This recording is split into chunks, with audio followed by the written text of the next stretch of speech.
Welcome to State of Wellbeing, a podcast from South Dakota State University. The State of Wellbeing is a holistic well-being podcast with the goal of supporting the campus community as we strive to be a growing, high-performing, and healthy university. Yeah, welcome to this episode of State of Wellbeing podcast. I'm your host, Jeremy Daniel. I'm an associate professor of pharmacy practice within the College of Pharmacy here at SDSU, and I'm also a psychiatric clinical pharmacist out of Very Behavioral Health based out of Sioux Falls. We're joined by one of our counselors here today as a guest. Hi, I'm Julia Walker. I'm one of the counselors on campus here. Awesome. Well, thanks for joining us today, Julia. And just to get started and really set the tone for the podcast, in your opinion, what is anxiety? Anxiety. It's a buzzword for sure. Anxiety is, in my opinion, a big reaction to something very, very normal, very adaptive, very human. So anxiety is worry, nervousness, turned up to 11. Sure. Do you see a standard set of symptoms for everyone, or does that kind of present very differently with each individual? That's a very good question. So usually there are a couple criteria, is the word that we use, especially if we're talking about the DSM-5 diagnosing. So there's a couple criteria that are pretty standard across most cases of anxiety, and you'll notice I say most cases, Sure. where there are also a couple other criteria that may be present, may not be present. So how the DSM works is there's usually a list of maybe 8, 9, 10 different criteria, and they'll say that someone with anxiety or someone that thinks they have an anxiety disorder has to meet a certain number of those criteria, and they need to be present for at least 6 months, if I'm remembering correctly. So a lot of the time, those big ones would be feeling a constant state of worry, stress, tense muscles, and that would be causing potentially panic attacks, or it would be affecting their daily functioning and daily life. When it starts to become something distressing to you is when we would label it as something that is disordered. Sure. And I think, one of the interesting points you mentioned is that these symptoms have to be present for 6 months. But one of the things that I see in my practice quite often is, 6 months feels like a long time, but Sure quite does. often people that have an anxiety disorder have struggled with this for years. And so even though, we kind of set that high bar of 6 months, it seems to be a pretty chronic thing for most people.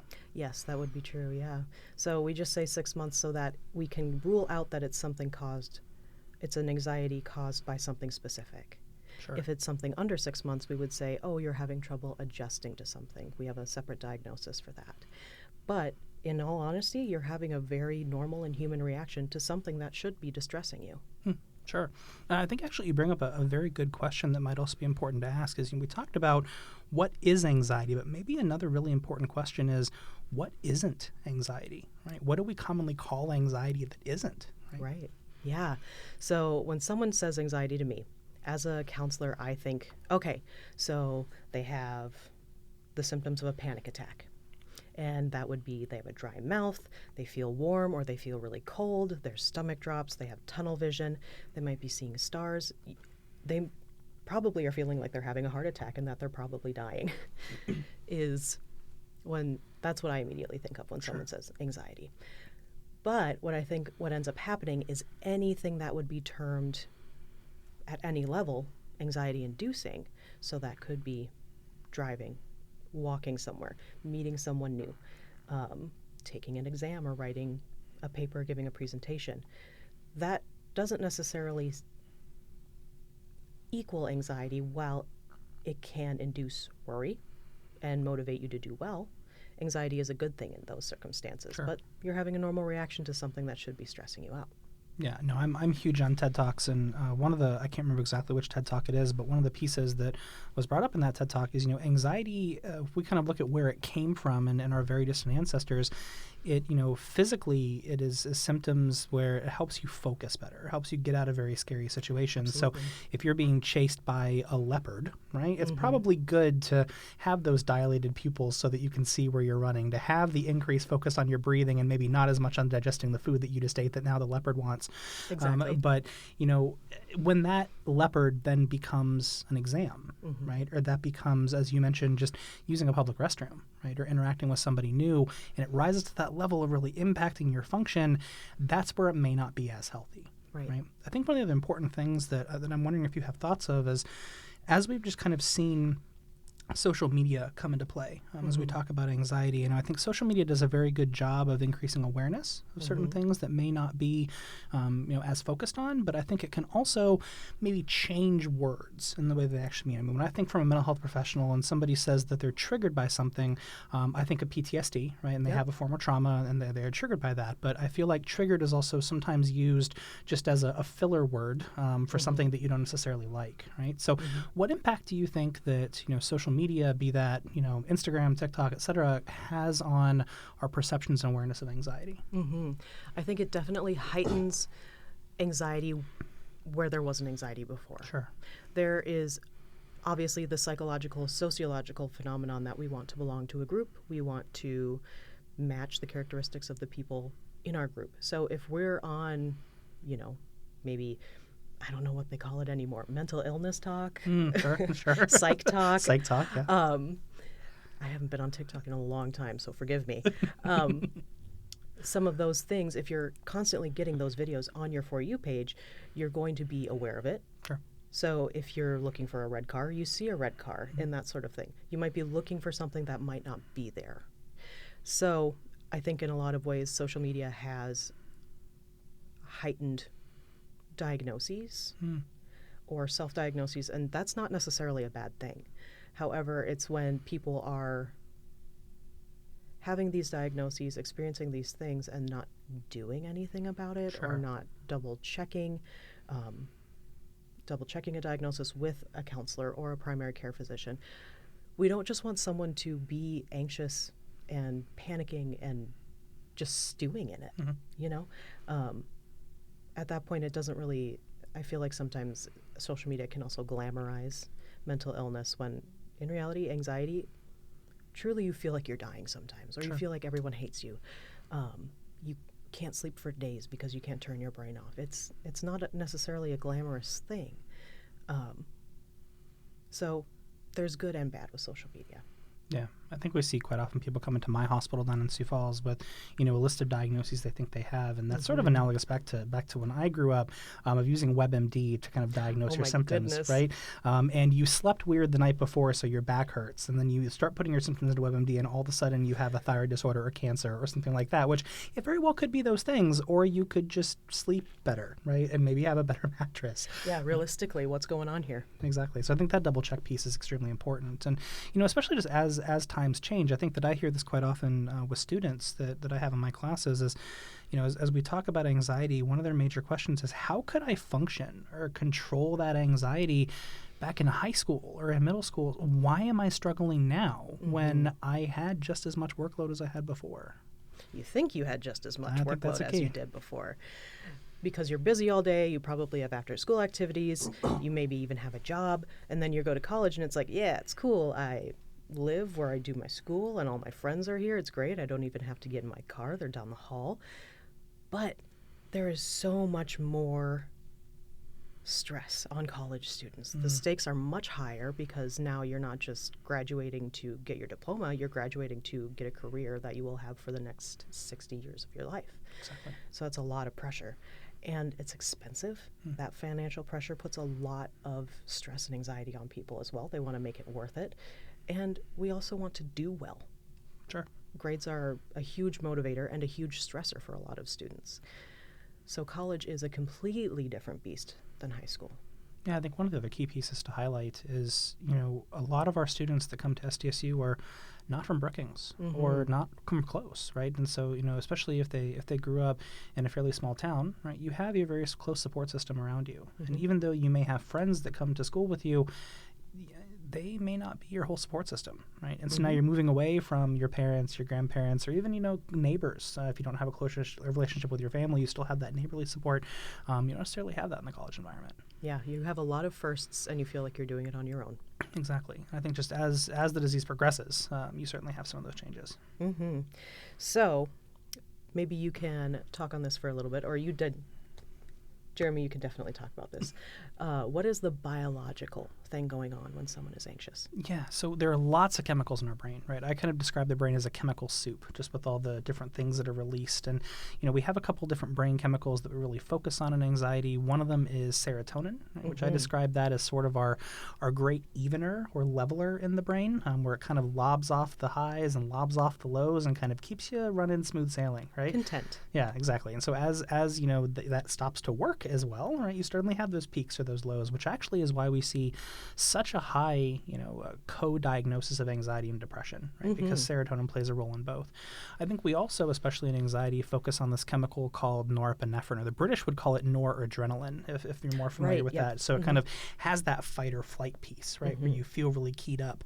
And so in anxiety, we sort of see this dysregulation is the term that we use, right? So it's not necessarily that you have too much or too little. It's just you don't have the right amount in certain parts of your brain, and those little, receptors that it binds to in your brain aren't working as well, and that changes over time. And so that actually could even be a biological reason to some of the things that you chatted about as well, that, maybe your serotonin was just off a little bit, but as your brain ages and as you're exposed to new things, all that's just getting just a little bit worse, right? But the good thing is a lot of that is manageable, right? It just takes kind of some different approaches to manage anxiety. So what does anxiety treatment look like from your perspective as someone who prescribes medication? Yeah, and I'm definitely going to turn this over to you for the other half, because I feel like there are two parts to manage anxiety. I kind of think about it as the med side and the therapy side, right? And I think it's really important just to note that meds and therapy work so much better together than each one on their own, right? And so, especially for anxiety, we have antidepressants. It's kind of our go-to, right? And again, I just talked about that. We're talking about anxiety in this podcast, but I use the term antidepressants. That's more the general class that we talk about, but it fixes kind of both of those issues, right? And quite often, I find it very rare that someone just has anxiety without that mood component too. So it's kind of nice to have that on board. But these are ones that people listening may be familiar with, like Prozac or Zoloft or Lexapro or Effexor, those types of agents, because what they're going to do is try to rebalance some of those brain chemicals, right? But keep in mind, your anxiety didn't happen overnight, right? Julia, you mentioned 6 months of these symptoms, and so it's quite often years beyond that. So these medications also don't work overnight, right? We're talking 3 to 4, up to 4 to 6, even 8 to 12 weeks in some people to truly have their full effect as we're increasing those doses, right? And so that's why I think it's really important to engage in maybe more of a non-medication side as well. And so I'll turn the question back on you. What does treatment look like to you for anxiety disorders? Right. So we like to say in psychology that there's a nature and nurture part to everything. So nature would be the chemical dysregulation that you're talking about, Jeremy. And the thing that might have triggered it is something nurture, where you experienced a traumatic event or you didn't have a very supportive environment growing up. So we say that these things are in our genetic code, the nature part, and the nurture is what brings them into action. It's what activates them. So while we would say to someone who's had anxiety for a long, long time, their physical symptoms that would be managed by a medication are debilitating.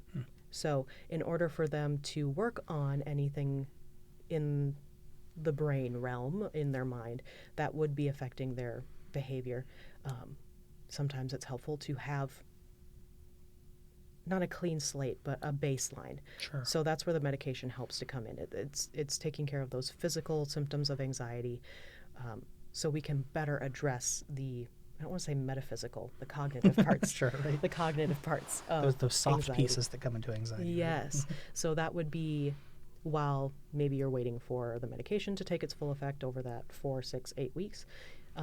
You can be learning skills to change your thought patterns, or recognize that, oh, my body is feeling this, so that means I need to take a step back. I need to take a second and breathe, collect my thoughts. Learning the things that, it'd be nice if we could take a medication and then suddenly have knowledge of how to fix the things going on in our body, but medication doesn't work that way. So that's where therapy can come in. It can teach us those things that a medication can't cure. Right. Even then, therapy sometimes takes a long time to work, right? Exactly, yeah. I'm sure that you have met with many, many clients that you get a good baseline to start, and you maybe help with some of those immediate skills, but it sometimes takes a while to, believe in yourself that you have the self-efficacy to fix your own anxiety, right? Or at least make it a little bit better. And so, as we're talking about anxiety and these long-term treatments that can sometimes be a little bit disheartening for people, right? Because I have anxiety now. I've had it for at least 6 months, probably years. These therapies are going to take 2 to 3 months to really begin to kick in. I'm anxious. How can I help now? And so I guess when we talk about the right now, right, what types of things can people do to help with their anxiety in the moment?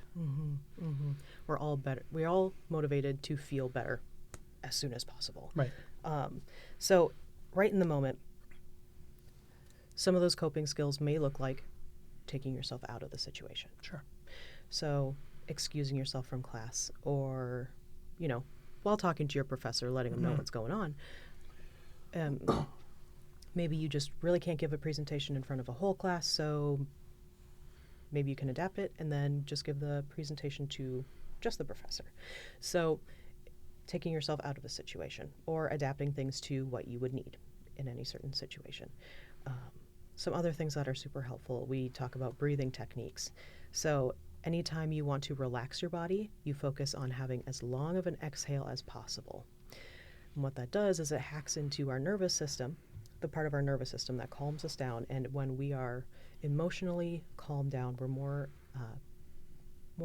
better able to access the logic in our brain. When we're anxious, we're thinking with our emotions, and the emotional part of our brain and the logic part of our brain do not communicate. Very true. So anything that you would want to do to immediately feel better is focusing on calming the physical body so that the emotional part of the brain isn't driving. So I already mentioned breathing, and I mentioned taking yourself out of the situation. Some other sort of similar vein, these are all things that we would call a grounding technique, something that makes you feel stable and firm and grounded.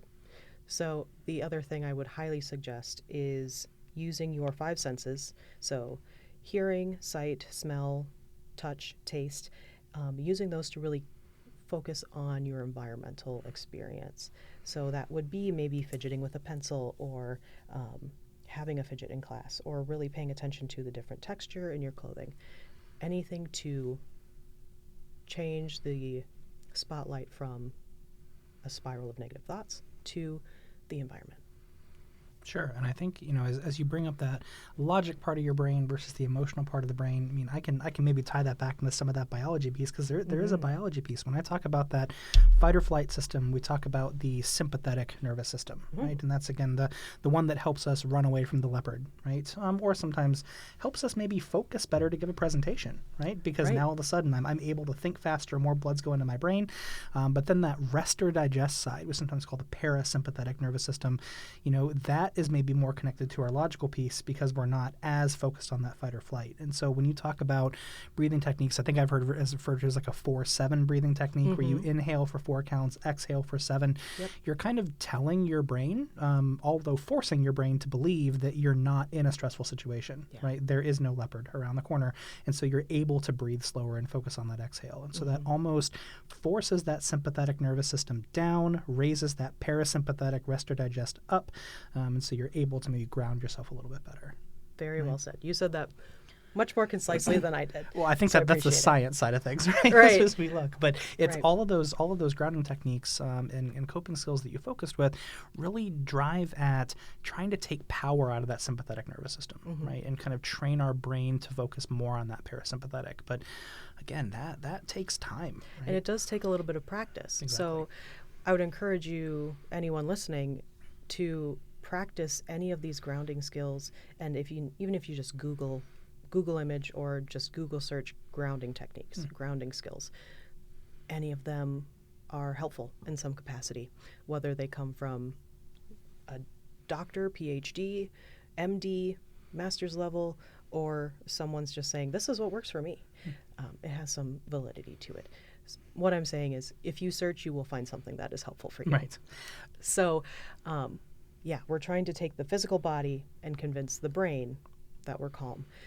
It's hard for the brain to convince itself. Anyone saying, like, have you just stop being anxious? Have you ever tried not being so worried? Not only does that make us furious, it doesn't work. Well, I mean, the same could be said for any medical illness. Have you tried just not having diabetes? I mean, if you flip that script and talk about a medical illness, have you tried not bleeding from a wound, right? It's very, you can't just shut that down, right? So very much the same with anxiety. There's a medical side to that. It's not solely nurture, as you talked about earlier. Yeah. Those skills definitely take a little bit of time to develop. I think that as we look at those coping skills, I would be remiss if I didn't just comment that it's really important to find healthy coping skills that work for you. I sometimes see, especially in my students or students that have graduated in the past, that sometimes turn to not quite as helpful coping skills, right? You look at like alcohol use, because I mean, we know that alcohol kind of, again, suppresses activity in the brain, and so that helps with anxiety, but in reality, that causes some chemical changes in the brain that actually make anxiety worse in the long run. And so as you're looking for those coping skills, I think it's really important to vet them to see what is actually healthy and what's not as you're going through. Very good point. Very good point. When you're searching for any sort of coping skill, any sort of grounding technique, like I mentioned before, it's good to have a variety, because you can have one that'll work one day, it might not work the next day or in a different circumstance. So it's good to have a couple that are reliable and a couple new ones to try if, one isn't working or a reliable isn't working that day. And the other important thing about these coping skills is that you don't want to try one for the first time when you're at a level 11. That's valid. You need practice, and the practice comes in all different forms. You can practice the breathing when you are trying to go to sleep, so that you're aware of what it feels like to be calm and to feel grounded. So that way okay, this coping skill is working. And the other thing that might be a little bit more, I don't want to say safe, maybe peer-reviewed, empirical, with an E, would be a couple of apps that we could find on our phone. A couple of podcasts, even some YouTube channels are very helpful. One that I really like to use is called PTSD Coach. Sounds really intense, but it's an app that was created by Veterans Affairs in the U.S., and they use it to either track symptoms or get you in contact with someone who can help you if you're having a crisis. But there is a wonderful sub-part of that app called Manage Symptoms, and it has about 20 just grounding skills. So the other good thing about that app is it helps you to rate the effectiveness of a coping skill. So it has not a quiz, but a scale before any coping skill that says, how distressed are you right now on a scale of 1 to 10. So maybe you put in a 7, you do a breathing technique that's led by someone, so you don't even have to think or try and look up something. It's there for you. And an expert is leading you through it. And then after that, you can say, okay, what's my level of distress now? Okay, it's a 4. All right, that did something. I went from a 7 to a 4. So an app like that is really helpful. Yeah, I think the challenge with apps, right, is there are so many out there, and just as we talk about that, making sure that you vet the appropriateness of any coping skill that you Google, I think it's really important to vet apps as well. And one great resource that I refer to my patients and my students is this website called mindapps.org, and that's mindapps.org. It's run out of a hospital in Massachusetts, and I can't remember exactly which group runs that, but they essentially allow people to search for any app that they want based on a set of criteria. And so you can put in that you want it to be HIPAA compliant, right? Meaning that it will store your medical data and not sit at third parties. There can be a live component or solely a digital component. It can focus on this particular disease condition or really any disease condition.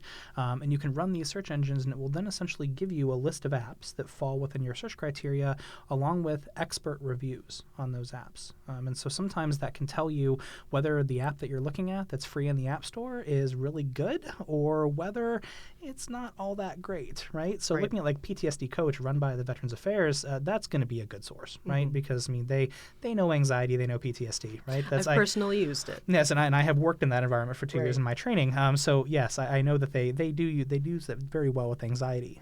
But again, just an app called Fix My Anxiety may not actually fix your anxiety all that well, because it might not be the best. And so I really encourage my patients and my students to look at that mindapps.org, right? Because that will will give you all kinds of different coping skills, right, and enable you to practice ahead of time. I always give the analogy that you can't build an entire house just with a hammer, right? You need a lot of different tools to be able to do that. And so your breathing technique may work in a lot of situations, but if you're trying to put in a screw, right, hammer's not really going to work in that situation. So you may need a different grounding technique than breathing, right? And better to make sure that you have tried your drill before, so you find out that the battery actually works when you're trying to screw that in. Exactly. Right? So practicing ahead of time, right? Yes.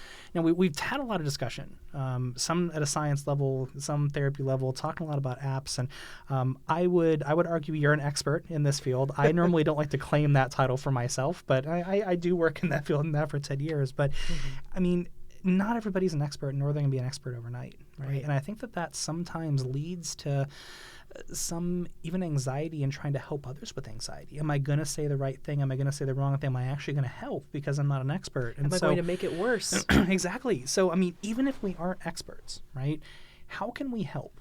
How can we help students? How can we help faculty? What do you think? Honestly, and it seems like kind of an oversimplified answer, communicating. Yeah. You can, if you know anxiety is something that you manage on the daily, you can communicate that ahead of time with your professors or with your friends. And at the same time, if you're trying out some new coping skills, you can use your friend group, your social support to say like, hey, if you notice I am breathing really fast or I have a faraway look in my eye, get me to focus on something in my environment. Do this thing. Help hold me accountable to practicing this coping skill. Sure.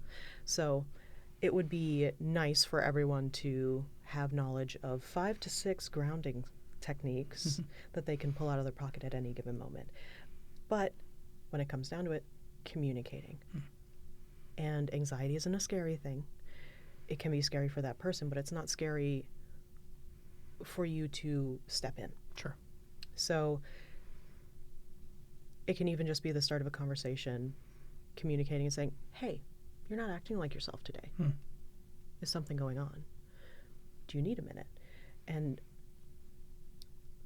actually listening and paying attention to what that person might be saying. Because a lot of the time, we don't want to talk about our problems. We're in the Midwest. We like to keep things close to the chest. We don't want to talk about ourselves, especially the negative things we're going through. So it might be like, oh, I'm just super tired. Yeah, I'm super stressed. It's like, how are you really? Right. When was the last time you ate something? Did you get good sleep? Asking these basic questions along the lines of, are your basic needs taken care of? And if basic needs aren't being taken care of, it's a deeper conversation of, what do you need from me? And that can be something as simple as an extension on a due date, or it can be being proactive and saying like, it can be proactive in putting in a syllabus. College is hard. We know it's difficult. You're going to experience a lot of new things. Here's the information for the counseling center. If you're having any sort of mental distress or you're experiencing something new, come talk to me. Just even having that open door, students say that they are much happier going to their professors and talking to them with any sort of issue, not just mental health. Right, I think normalizing that is extremely key, right? There very much is this stigma against mental illness, and I hear from students all the time that finally tell me that they're having an issue that I was just so nervous coming to you because I felt that you would view me differently, or that would affect my grade, or that would affect our relationship. And I'm like, I work in mental health, right? But I also am at heart a faculty member, right? And even though it may not seem like it after you get done with that really tough test, the faculty members do really care about you and care about your well-being.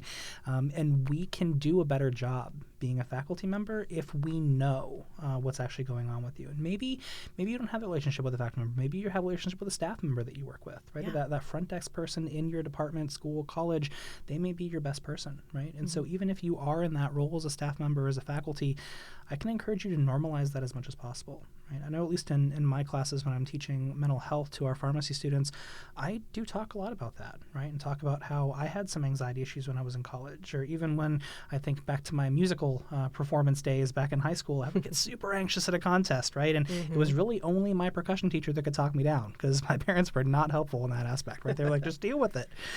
So just don't be anxious. Just don't be anxious, right? Just don't have your medical condition. Yeah. So I think that's an extremely important piece for any faculty or staff listening, is just to normalize it. But really important piece that you mentioned for students as well is have that open communication, right?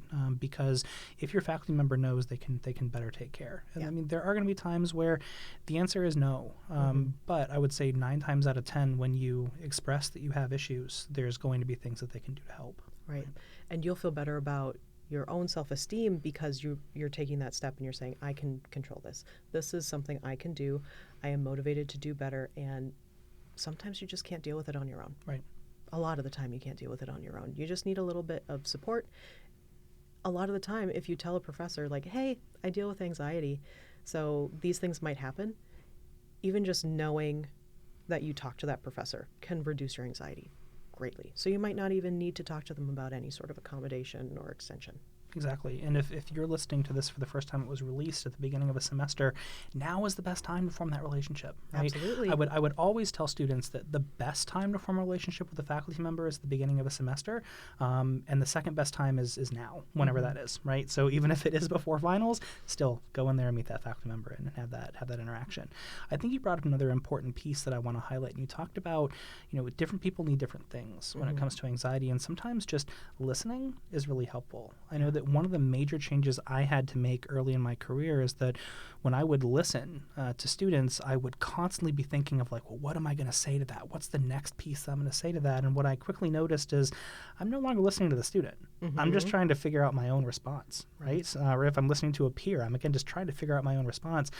I found that I much better, and I was able to help people a lot better if I just didn't think about what I was going to say while I was listening to them, because they also sometimes don't even need that, right? I mean, I've offered a couple of my friends with anxiety, do you want solutions or do you just want my ear, right? What do you need right now? Do you need to be heard? Do you need a hug, or do you need help? Right? Those are kind of my 3 H's. Yes. And so I think that's a really important step that even if you aren't an expert, you can take with anyone, because that's just being a good human. Yeah. Took the words right out of my mouth. That's fair. Well, and Julia, again, I thank you a lot for coming by today. I just want to give the opportunity. Any final thoughts on our anxiety or pieces as we close out? Yeah. So this episode should be coming out in the beginning of a semester. So you still, professors and faculty, if you have any chance to put information into your syllabus about the Counseling Center, now would be a great time. All our information is on the SD State website. If you're ever concerned about a student as a faculty or staff member, you can fill out a student of concern form. That's found on the SD State website. I believe it's on the red folder page. And if it isn't, feel free to call over to the Counseling Center, Student Health Center, and they'll be able to direct you to where that is on the website. But then one of us counselors will be able to follow up with that student directly. Another thing to note is that we do have services available on campus for students. If you're faculty and staff, we do have wonderful people over in HR that will connect you with our employee assistance program, should you need it.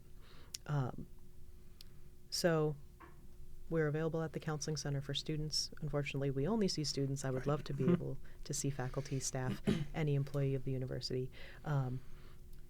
At the same time, if you're not comfortable coming and talking to someone in person, there's always the National Suicide Hotline, which is by calling, texting 988. The number's 988. And those are master's level educated individuals. They're the same level of a counselor or a therapist, and they're not there to make you feel in trouble or punish you. They're there to get you help and be supportive. So they can connect you with a lot of great resources if you're you don't have to be suicidal to call the National Suicide Hotline. It's what we like to call a warm line, where it's just a warm, comforting person on the other side. You can also connect to 988 by calling the SD helpline, which is 211. You can call or text that number as well.